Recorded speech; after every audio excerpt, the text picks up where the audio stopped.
अब हम पढ़ेंगे bad effects of smoking. Smoking के क्या बैड इफ़ेक्ट्स हैं। स्मोकिंग जो है वो जो केमिकल्स जो होते हैं स्मोकिंग के अंदर, वो आपके पास 4000 डिफरेंट केमिकल्स मौजूद हैं उसके अंदर, और उस 4000 में से 50 तो ऐसे हैं जो कैंसर कॉज करते हैं। कैर्सिनोजेंस का मतलब होता है कैंसर कॉज करना, और दूसरे जो हैं वो पॉइजनस हैं, यानी कि टोटली बहुत ही ख़तरनाक है स्मोकिंग। कुछ लोग सोचते हैं कि स्मोकिंग जो है वो बेसिकली सिर्फ लंग कैंसर करती है, लेकिन ऐसा नहीं है। ये आपकी पूरी हेड से टो तक आपको अफेक्ट करती है, और बहुत ज़्यादा रिस्क है डेवलप करने का ऐसी बीमारियां जो जानलेवा हो सकती हैं, लाइफ थ्रेटनिंग डिजीज़। स्मोकिंग जो है वो आपकी दूसरी जगह भी कैंसर कॉज कर सकती है, ओरल कैविटी, लैरिंग्स में, ठीक है, ब्रेस्ट, ब्लैडर एंड पैनक्रियाज में। Many chemicals in tobacco smoke damage the air passageway. हमने पीछे पढ़ा कि किस चीज़ को पैसेज, कौन से पैसेजवे हैं जो जो ख़तरनाक नुकसानदेह बीमारियां पड़ी हैं, वो उसमें से एम्फिसीमा भी है। स्मोकिंग की वजह से एम्फिसीमा भी होता है। दूसरा, सर्कुलेटरी सिस्टम, जो हमारा ब्लड का सिस्टम है, स्मोकिंग उसे भी अफेक्ट करती है। और जो हमारे जो काला धुआं होता है वो बेसिकली कार्बन मोनोऑक्साइड होता है। सो कार्बन मोनोऑक्साइड जब प्रेजेंट होता है ब्लड में, तो उसकी उसकी ये खासियत होती है कि वो ऑक्सीजन को रोकती है हेमोग्लोबिन से बाइंड होने में, जिसकी वजह से ब्लड में ऑक्सीजन की कमी हो जाती है। तो और भी केमिकल्स हैं जो आपके प्लेटलेट्स को इंक्रीज़ करते हैं, ब्लड प्लेटलेट्स, यानी कि खून के आपको गाढ़ा करना शुरू कर देते हैं। स्मोकिंग जो है वो खून को गाढ़ा भी करना शुरू कर देती है, जिसकी वजह से जगह जगह मुख्तलिफ़ नालियों में खून जमना शुरू हो जाता है, और वो उसको हम कहते हैं आर्ट्रियोस्क्लेरोसिस। आर्टरी यानी कि कोई भी आर्टरी, स्क्लेरोसिस का मतलब है बंद हो जाना, ठीक है, आर्ट्रियोस्क्लेरोसिस हो जाता है।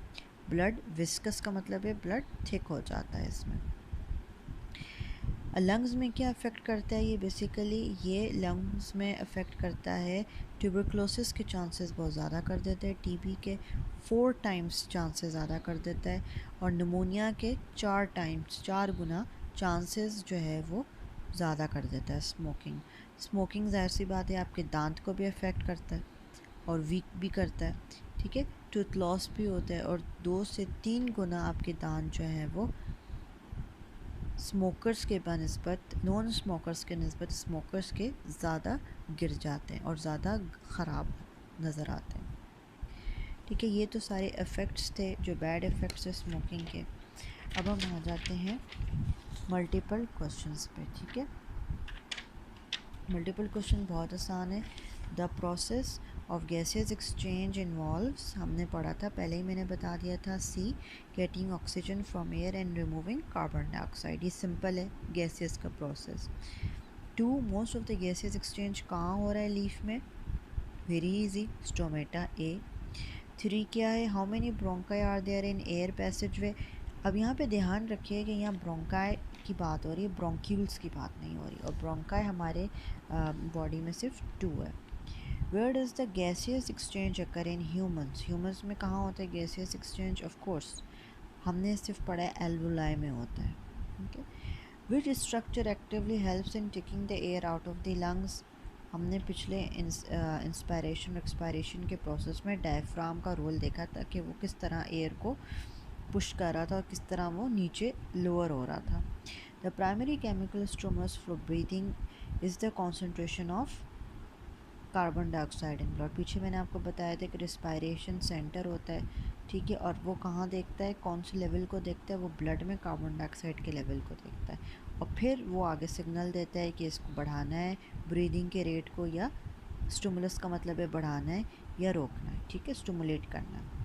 अच्छा, point out the false statement about respiration. Respiration में इसमें से फॉल्स स्टेटमेंट क्या है। ये सारी स्टेटमेंट्स ठीक हैं except for C, in emphysema, the walls जो हैं वो ब्रेक करती हैं और देयर इज़ मोर सरफेस। ये हमारी जो है ये फॉल्स स्टेटमेंट है रिस्पायरेशन के प्रोसेस के बारे में, ठीक है। अब आते हैं कि disease involving the breakdown of air sacs of the lung is, clearly emphysema. Number 9, which process does not occur in the nasal cavity? Nasal cavity में क्या चीज़ नहीं होती है? ये सारी चीज़ें होती हैं एक्सेप्ट एक्सचेंज ऑफ गैसेस. 10 क्या है? What type of blood vessel surrounds the alveoli? Alveoli की कौन से वेसल सराउंड करती हैं? Capillary. C is the answer. ठीक है, अभी हमारे रिव्यू क्वेश्चंस हो गए. अब हम आते हैं शॉर्ट क्वेश्चंस पे. शॉर्ट क्वेश्चंस क्या कहता है? Differentiate between breathing and cellular respiration. हम आ जाते हैं पहले पेज पे.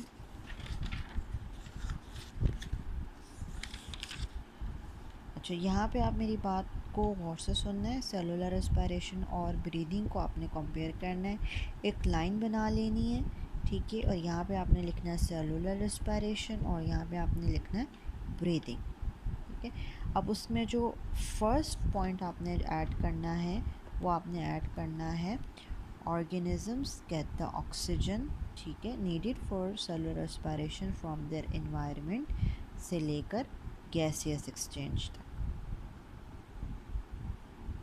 ठीक है, सेलुलर रेस्पिरेशन का पहला पॉइंट बता रही हूँ. दूसरा पॉइंट क्या है सेलुलर रेस्पिरेशन का? Respiration involves the mechanical and biochemical process. ये सेकंड पॉइंट है रेस्पिरेशन का. सेकंड पॉइंट रेस्पिरेशन का है respiration involves the mechanical and the biochemical process. Third point, cellular respiration occurs in the following steps: glycolysis, Krebs cycle, electron transport chain. ठीक है, ये आपके 3 points हैं सेलुलर रेस्पिरेशन. अब आपने ब्रीदिंग का दूसरे जगह आपने ब्रीदिंग का लिखना है. ब्रीदिंग की हेडिंग डालनी है और आपने पहला पॉइंट लिखना है the term breathing is used for the process through which animals take air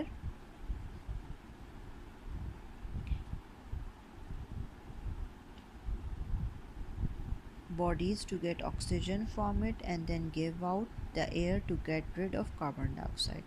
ये आपका पहला पॉइंट है ब्रीदिंग का. ठीक है, ये ब्रीदिंग का पार्ट मैं बता रही हूँ. सेकेंड पॉइंट है breathing is only the mechanical और physical process of exchange of gases. Second point बता रही हूँ breathing is the only the mechanical or physical process of exchange of gases. Third point, breathing is exhaling and inhaling. It provides oxygen for cellular respiration and helps dispose of the waste products of cellular respiration. ठीक है, 3 points हैं cellular respiration के और breathing के. ठीक है, ये आपका आंसर नंबर 1 हो गया. आंसर नंबर 2 देखते हैं.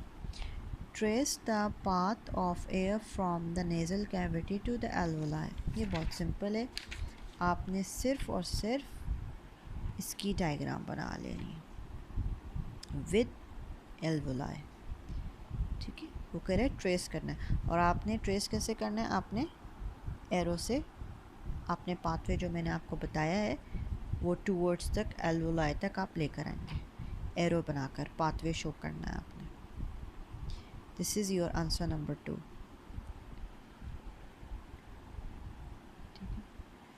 Answer 3 क्या है? How will you differentiate between stoma and lenticle? ठीक है, ये इसका आंसर मौजूद है हमारे पास. आपने हेडिंग डालनी है स्टोमा की और लेंटिकल की और इस तरह आपने उसको दो उसमें आपने उसको लाइन लगानी है और आपने स्टोमा लिखना है. स्टोमा का point 1, present on lower surface of leaf 2 involve in gaseous exchange, transpiration, removal of water, extra water and waste.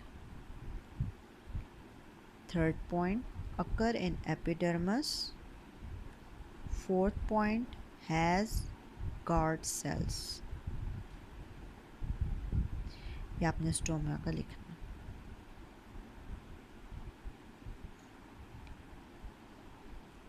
फिर आपने लेंटिकल्स को लिखना है इस तरह।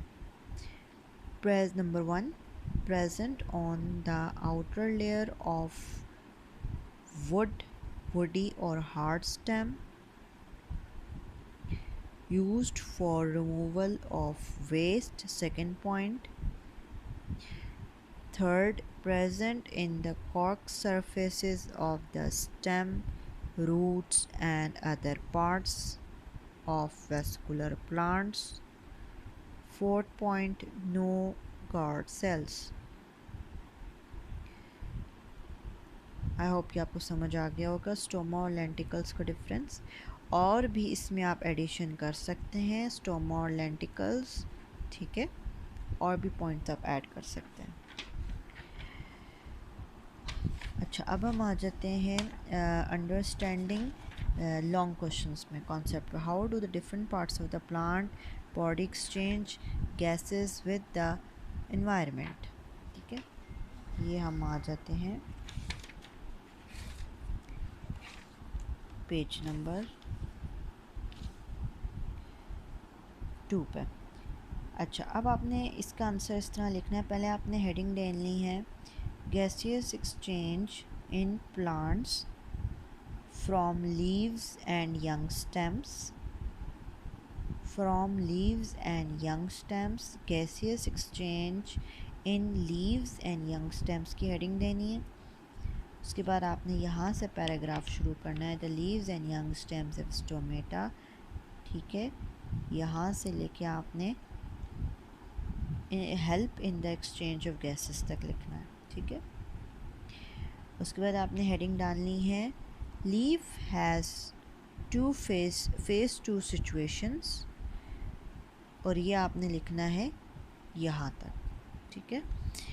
पहले हेडिंग आपने डालनी है gaseous exchange in leaves and young stems. उसके बाद फिर आपने हेडिंग डालनी है leaves has to face situations.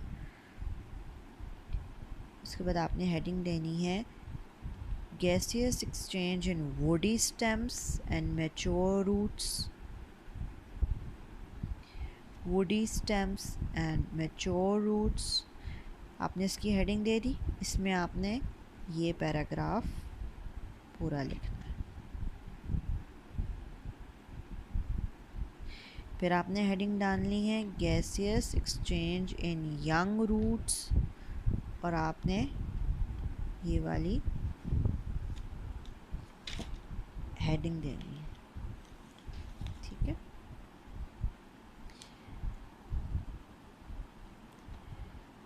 उसके बाद फिर आ जाते हैं aquatic gaseous exchange in aquatic plant. आपने उसके अंडर ये वाली हेडिंग लिखनी है, ठीक है। ये gaseous exchange through different parts मैंने आपको बता दिया। Write down the steps of inhalation and exhalation. क्या पॉइंट है इनहेलेशन का और एक्सहेलेशन? इसका आंसर सिंपल सिर्फ यहाँ है, आंसर नंबर 2। हेडिंग डालनी है इनहेलेशन की और एक्सहेलेशन। इनहेलेशन के अंदर यहाँ से यहाँ तक, एक्सहेलेशन की यहाँ से यहाँ तक, ठीक है। ये आपका आंसर नंबर 2 हो गया। और अगर जैसे मैंने आपको अब समझाया, अगर आप वैसे भी लिखेंगे विद डायग्राम तो वो वेल एंड गुड हो जाएगा। Question number 3, state the sign and symptoms, causes and treatments of bronchitis, emphysema and pneumonia.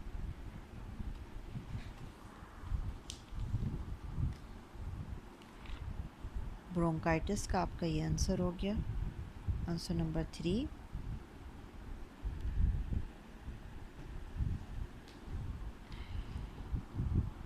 अच्छा, रीज़न क्या है इसकी? ब्रोंकाइटिस की हेडिंग डालनी है सबसे पहले और एक लाइन लिखनी है। ब्रोंकाइटिस की हेडिंग डालने के बाद हमें लाइन लिखनी है, bronchitis is the inflammation of bronchi और ब्रोंक्यूल्स। और इसका फिर आपने हेडिंग डालनी है कॉजेज़ की, रीज़न की या कॉज की डाल दें।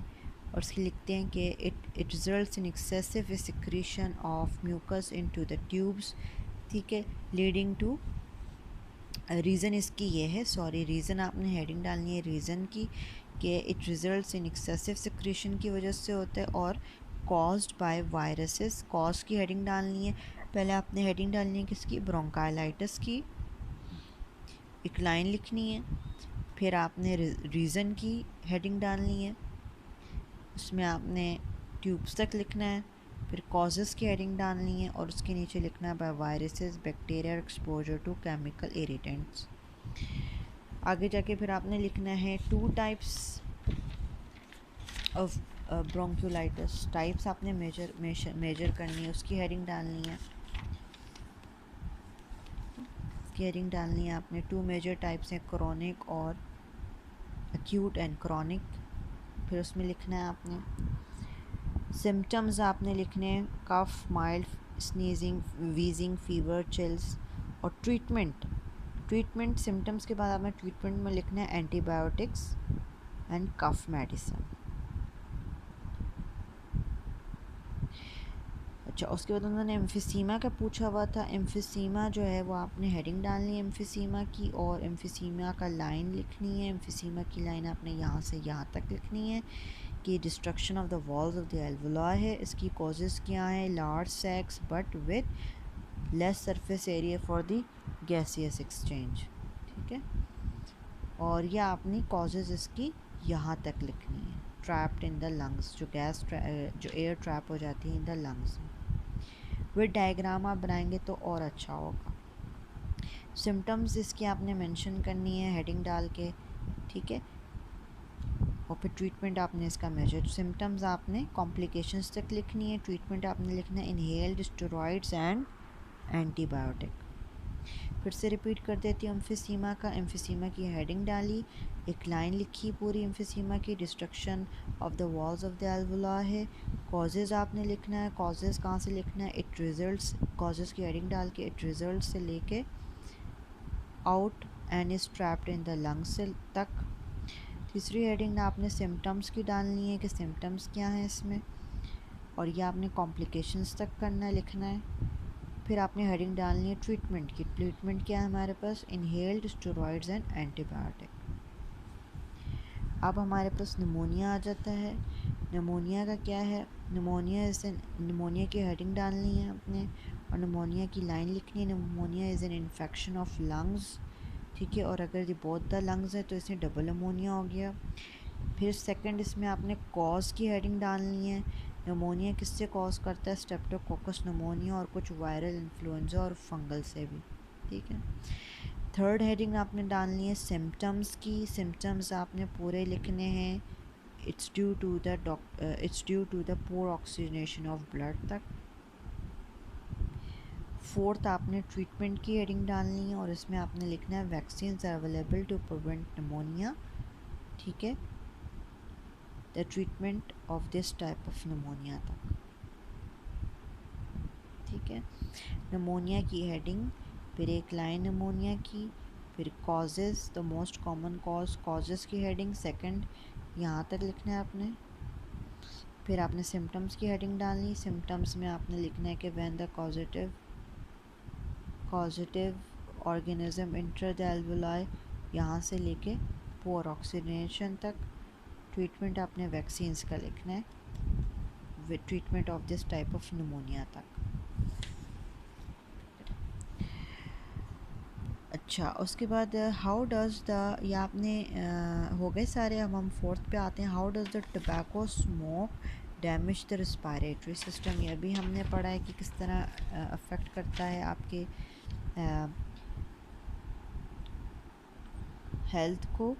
अच्छा, ये आंसर आपका 4 है और आप इसमें हेडिंग डालनी है, नंबर 1 हेडिंग डालनी है आपने केमिकल सिगरेट्स की, केमिकल सिगरेट्स की हेडिंग डालनी है और आपने इसको यहाँ से शुरू करना है और यहाँ तक डिफ़ाइन करना है, जो मैंने आपको बताया कि सिगरेट्स के अंदर क्या क्या चीज़ें होती हैं और ये ना सिर्फ लंग को बल्कि आपके पूरे हेड टू टो तक अफेक्ट कर सकती हैं।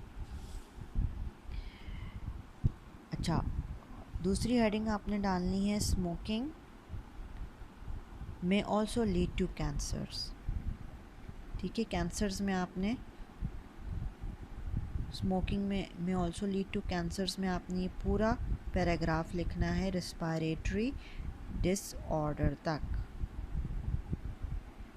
ठीक है, रेस्पिरेटरी डिसऑर्डर तक।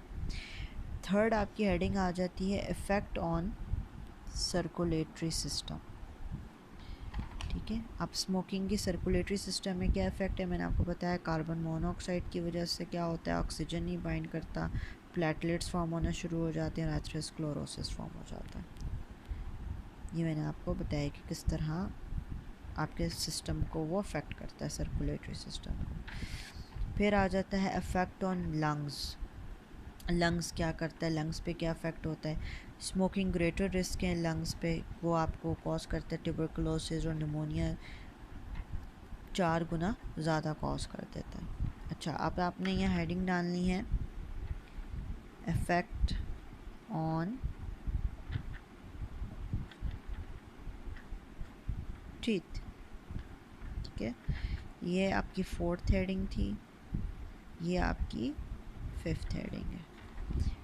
ठीक है, 5th हेडिंग में क्या है, responsible for weakening and staining of the teeth, और टूथ लॉस 2 से 3 गुना ज़्यादा है बनिस्बत नॉन स्मोकर्स के। ठीक है, पहली हेडिंग केमिकल सिगरेट्स, पूरा पैराग्राफ।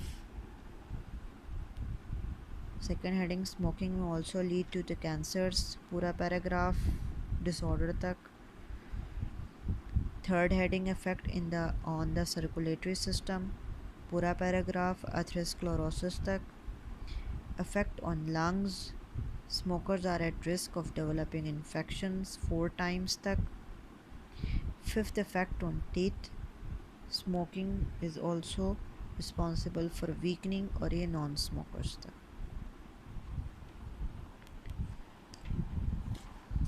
ठीक है, ये सारे आपके हो गए, पूरा आपका चैप्टर कवर हो गया है। और इन डिसऑर्डर्स में अगर आप साथ साथ डायग्राम्स भी बनाएंगे तो वो ज़्यादा इफ़ेक्टिव होगी। ठीक है।